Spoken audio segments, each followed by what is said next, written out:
নমস্কার বন্ধুরা, কেমন আছেন সবাই? আশা করছি আপনারা সবাই ভালো আছেন আর আমরাও ভালো আছি। মিষ্টিস ফ্যামিলির আরেকটি নতুন ব্লগে আপনাদের সবাইকে ওয়েলকাম। এখন বাজে সকাল 7টার মতো আর আজকে হলো শনিবার। তা এখন থেকেই আপনাদের সবাইকে সাথে নিয়ে আমি আমার ব্লগটা শুরু করছি। আপনারা দেখুন, আশা করছি আপনাদের সবার ভালো লাগবে। আজ তো ছুটির দিন। না, আমার ছুটি নয়, হাজব্যান্ডের অফিস ছুটি আর ছেলের স্কুল ছুটি আর শাশুড়ি মায়েরও স্কুলটা ছুটি, তাই সবাই আজকে বাড়িতে আছে। আজকে ঘুম থেকে একটু লেটে উঠেছি, অন্য দিনটা অনেকটা সকালে উঠতে হয়, সকালে উঠেই খুব তাড়াতাড়ি সমস্ত কাজকর্ম শুরু করে দিতে হয়, কিন্তু আজকে যেহেতু ছেলের স্কুল ছুটি তাই সব কিছু একটু লেটেই শুরু করেছি। ছুটির দিনে না হয়তো ঘুম থেকে একটু লেটে উঠেছি, কিন্তু সারাদিনের কাজের ব্যস্ততাটা অনেক বেশি থাকে। হাজব্যান্ড আর ছেলে এখনও ঘুমোচ্ছে। আমি সকালে উঠে ফ্রেশ হয়ে ঠাকুর প্রণাম করে এখন ঘরটারগুলো ভালো করে ঝাড় দিয়ে নেব। এই ঘর ও ঘর ঝাড় দিতে দিতে অনেকটা সময় না কেটে যায়। প্রতিদিনে সকালের এই সমস্ত কাজকর্ম যেন একটা রুটিনের মতন, মানে একই ধরনের কাজ প্রতিদিন করতে হয়, কিন্তু এগুলো তো করতেই হবে, না করেও উপায় নেই, তাই না?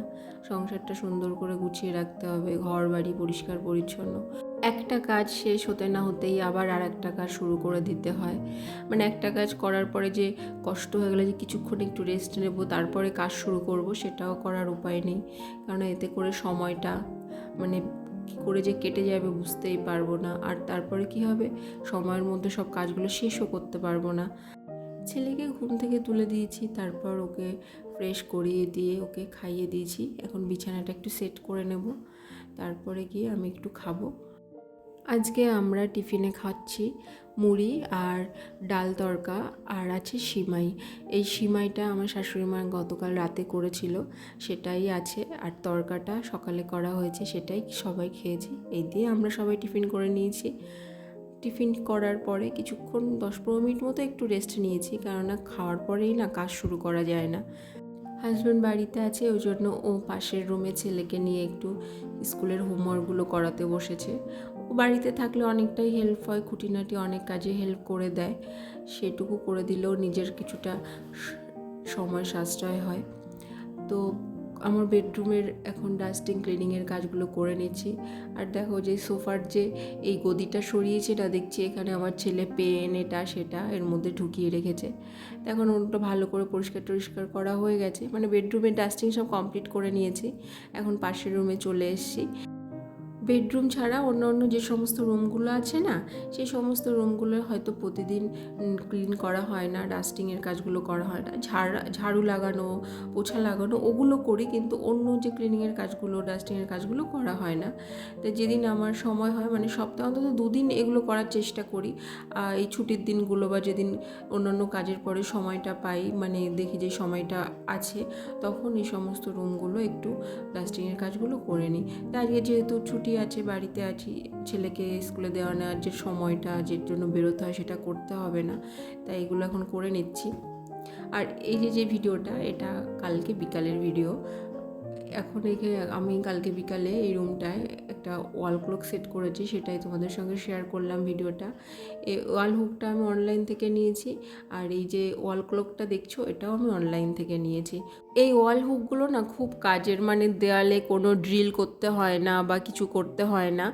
আমার তো ভীষণ ভালো লেগেছে এই ওয়াল হুক আর ওয়াল ক্লকটা, সেটাই তাই ভাবলাম তোমাদের সঙ্গে শেয়ার করব, তাই আমি ভিডিওটা কালকে এই ওয়াল ক্লকটা লাগানোর সময় করে রেখেছিলাম, তা সেটাই শেয়ার করলাম। তোমরা জানিও তোমাদের কেমন লেগেছে। তারপর উপরের কাজকর্ম সব সেরে এখন চলে এসেছি কিচেনে আসার পর সবার প্রথমে ভাতটা বসিয়ে দিলাম, আর এক টুকরো আলু সেদ্ধ দিয়ে দিলাম। আজকে রান্না করব গাটি কচু, তাই গাটি কচু আর আলু কেটে নিয়েছি। এখন গাটি কচু আর আলুটা একটু নুন দিয়ে আর জল দিয়ে সেদ্ধ বসিয়ে দেবো। গরম জলে কিছুক্ষণ সেদ্ধ হলে না এর মধ্যে যে লালা লালা ভাবটাও চলে যাবে, আর গাটি কচুটা নরম হয়ে যাবে, রান্না করতেও সুবিধা হবে। আর গাটি কচু খেতে ভীষণই ভালো লাগে, অনেক দিন না এই গাটি কচু খাওয়া হয় না, তাই আজকে রান্না করব ওটা। আর আজকে মাছ আনা হয়েছে, বাটা মাছ আর চিংড়ি মাছ, তাই সেটাই অনেকটা আনা হয়েছিল। আমাদের বাড়িতে না মাছ আনলে বেশি করেই আনা হয়, যা মাছ আনা হয় তাতে আমাদের 2-3 দিন হয়ে যায়। তাই এখন বাটা মাছ আর চিংড়ি মাছ হাফ হাফ করে নিয়ে নিলাম আজকের জন্য, আর কিছুটা থাকবে যেটা সেটা কালকে হয়ে যাবে। বাটা মাছে তো প্রচুর কাঁটা থাকে, ওই জন্য ওটা ছেলেকে আর দিই না, কেননা ওর মধ্যে যে বড় কাঁটাগুলো সেটা হয়তো বেছে দিলাম, কিন্তু ছোট ছোট না তুষ কাঁটা থেকে যায়, সেজন্য বাচ্চা মানুষ কখন কি অসুবিধা হয়, তার ওই মাছটা ওকে আর দিই না ওর, তাই ওর জন্য চিংড়ি মাছ নিয়েছি।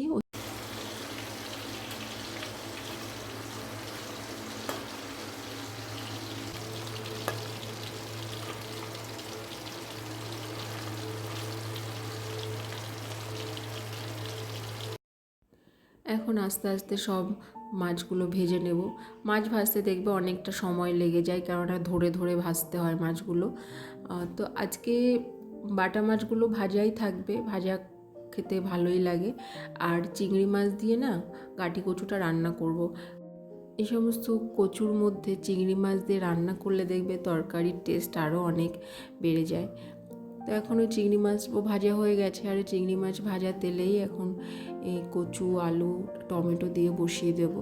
আর এটা ভালো করে কষিয়ে নিয়ে তারপরে এটা, আর যেহেতু আমি একটু সেদ্ধ করে নিয়েছিলাম সেজন্য অনেকটাই নরম হয়ে গেছে এগুলো, তো ভালো করে কষিয়ে নিয়ে একটু গরম জল দিয়ে দিলাম আর চিংড়ি মাছগুলো ছেড়ে দিলাম।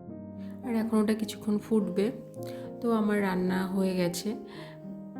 এখন যে ঝোলটা দেখছো, যখন এই তরকারিটা একটু ঠান্ডা হবে দেখবে ঝোলটা না আরও গাঢ় হয়ে যাবে। তো আজকে দুপুরের মেনু হচ্ছে ডাল।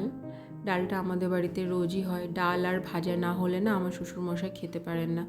আর একটা ভাজা আর গাটি কচুর তরকারি আর বাটা মাছ ভাজা আছে। তো যাই হোক, রান্নাবান্না সব কমপ্লিট হয়ে গেছে। আর এখন টুকিটাকি যে এই সমস্ত কাজগুলো রান্না করে, এই যে মশলার কৌটো টৌটো সব কিছু সুন্দর করে রান্না করার সময় তো এগুলো সব অগোছালো হয়ে যায়, এটা সেটা এদিক ওদিক হয়ে যায়, তাই সব কিছু এখন সুন্দর করে জায়গার যে জায়গায় রেখে দিচ্ছি। এই সমস্ত জিনিস জায়গায় না রাখলে না, এরপরে যখন আবার রান্নাঘরে ঢুকবো কিছু করতে যাব, তখন আর এগুলো আর কোথায় কি রাখলাম না মাথায়ও থাকবে না, হয়তো খুঁজেই পেলাম না। তাই জন্য রান্না কমপ্লিট হয়ে গেলে না কোথায় কি থাকে সেগুলো আবার ঠিক সেই জায়গায় সেট করে তারপরেই রান্নাঘর থেকে বেরোই। তো ওটাও হয়ে গেল। এখন একটু গ্যাস ওভেনটা ভালো করে মুছে নেব। আর রান্না করতে করতে তো চারপাশটা দেখবে তেল ছিটে, এটা সেটা নোংরা তো কম হয় না না, সেই জন্য এখানে তো ডেলি আমি দুবার করে এই জায়গাগুলো ক্লিন করি, দুপুরে রান্না করার পরে আর রাতে যখন ঘুমোতে যাই, মানে রাতে ডিনার করার পরে ক্লিন করে তারপরেই ঘুমোতে যাই। তো রাতেও করি আর দুপুরবেলা, মোট দুবার করি, এই জন্য মোটামুটি আমার রান্নাঘরের সমস্ত জায়গাগুলো সুন্দর পরিষ্কারই থাকে। ডেলি দুবার করে যেহেতু পরিষ্কার করা হয়, সেটা না এটা একটা খুব ভালো আমার অভ্যাসে পরিণত হয়ে গেছে। আর এই কাজগুলো না করলে না আমার যেন ঠিকঠাক হয় না। তো ও সমস্ত হয়ে গেল। এখন তো আমের সিজন, অনেক আম এখন মার্কেটে পাওয়া যাচ্ছে। আর আমাদের বাড়িতে আমটা খেতে মোটামুটি সবাই পছন্দ করে, ওই জন্য এখন সব সময় আমার ফ্রিজে আম পাওয়া যাবে। তাই কতগুলো আম এখন কেটে নিচ্ছি, বাড়িতে সবাই খাবে। এরপর ছেলেকে স্নান করাবো, তারপরে আমার কিছু কাছাকাছি আছে সেগুলো করব, তারপরে আমি স্নান করব। তো এই করতে করতে অনেকটা টাইমই হয়ে গেছে। আসলে আমাদের মতো হাউস ওয়াইফদের না সংসারের সমস্ত দিকেই খুব ভালোভাবে খেয়াল করতে হয়, আর সব কিছু সুন্দর করে গুছিয়ে একা হাতে সামলাতে হয়। বলে না, নারীরা হলো মা দুর্গার আর এক রূপ। তাই ভাবি যে মা দুর্গার মতো আমাদেরও যদি দুটো হাতের বদলে 10টা হাত থাকতো কত ভালো হতো, তাই না? কেননা সংসার সমস্ত খুঁটিনাটি এটা সেটা করতে করতে মাঝে মধ্যে তো নিজের দিকে খেয়াল রাখাই হয় না। না, সংসারে আরও সবাই আছে, তারাও হেল্প করে কাজে কর্মে, কিন্তু সাংসারিক কাজকর্মের একটা বড় ভূমিকা তো আমাদের হাউসওয়াইফদেরই থাকে। সব কিছু সুন্দর করে গুছিয়ে রাখা, আগলে রাখা, সামলে রাখা, এগুলো করতে করতেই তো আমাদের প্রত্যেকটা দিন কেটে যাচ্ছে। তো যাই হোক, এখন স্নান করে ঠাকুর ঘরে এসে এখন আমার পুজোর কাজটাও কমপ্লিট হয়ে গেছে। এরপর আবার কিচেনে চলে যাব। এখন ছেলের জন্য ভাতটা সাজিয়ে নেব। ওর জন্য এখন নিয়েছি আলু ভাজা, ডাল আর কপিস চিংড়ি মাছ ভাজা, এটা দিয়েই ওকে খাইয়ে দেবো।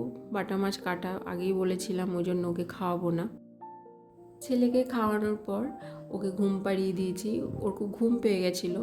মাঝে মধ্যে আমি খাওয়ার পর ওকে সাথে নিয়ে তারপরে ঘুমোই, কিন্তু আজকে ওর ঘুম পেয়ে গেছিলো, তাই আমাকে ঘুম পাড়িয়ে দিলাম। এরপর আমি আর আমার হাজব্যান্ড খাবো। বাবা মার অনেকক্ষণ আগেই খাওয়া হয়ে গেছে। খাওয়া দাওয়ার পরে আবার আমার বেডরুমে চলে এসেছি। আমি খাওয়ার পরপরই না শুতে চলে যাই না, কেননা শুলেই তো ঘুম পাই না। তাই হয়তো বসে থাকি বা কোনো কাজকর্ম যদি বাকি থাকে সেইগুলো করার চেষ্টা করি। তো দেখলাম যে কিছু জামা কাপড় ছিল যেগুলো শুকিয়ে গেছিলো কিন্তু ভাঁজ করা হয়নি। তাই ভাবলাম যখন এখন অন্য কোনো কাজ নেই তাহলে এই ফ্রি টাইমটায় জামা কাপড়গুলো সুন্দর করে ভাঁজ করে রেখে দিই। তো এখন বাজে বিকেল 4:30 মতো, অতটা রোদ নেই, আজকে একটু মেঘলা মেঘলা, কালকেও বৃষ্টি হয়েছিল ওই জন্য গরমটা একটু কম আছে। এখন না ঘরের জানলা দরজাগুলো সব বন্ধ করে দেবো, কেননা প্রচুর মশা ঢুকে যায় জানো তো। আর আমিও এখন যেহেতু একটু ঘুমোতে চলে যাব, 1 ঘন্টা মতো ঘুমোবো, ওটাই এনাফ, এতেই না শরীরটা অনেকটা ফ্রেশ হয়ে যাবে। তো চলো বন্ধুরা, আজকের মতো ভিডিওটা তোমাদের সঙ্গে আমি এই পর্যন্তই শেয়ার করলাম। তোমরা সবাই সুস্থ থেকো, ভালো থেকো আর আমার সঙ্গে থেকো। সবাইকে টাটা।